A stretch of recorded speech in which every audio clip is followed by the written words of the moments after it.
Hello everyone, চলে এলাম রথের মেলা শ্রীরামপুর মাহেশে।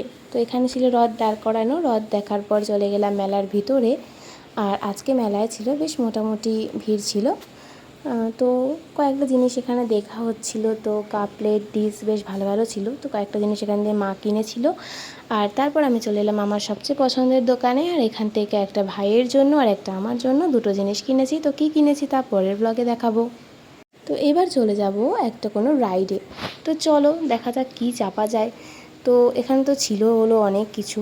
তো এই দেখো, এইটা হলো ভীষণ ভয়ানক। আর এই হলো দেখতে ভীষণ সুন্দর হলেও চাপতে অত সুন্দর লাগে না, বড্ড ভয় করে।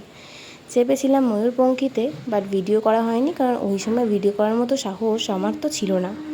তারপর মেলাটায় বেশ কিছু জিনিস কেনাকাটা করে পুরো মেলাটা ঘোরার পর 10 টাকার মতো ফুচকা খেয়েছিলাম। তো এবার যাব ডিনার করার জন্য কোনো একটা রেস্টুরেন্টে। তো চলো, বেরিয়ে পড়েছি মেলা থেকে আর চলে এসেছি হলো শ্রীরামপুর সম্রাটে। তো এখানকার খাবারই সবচেয়ে বেশি ভালো লাগে, তাই জন্য এখানেই আসা হয়।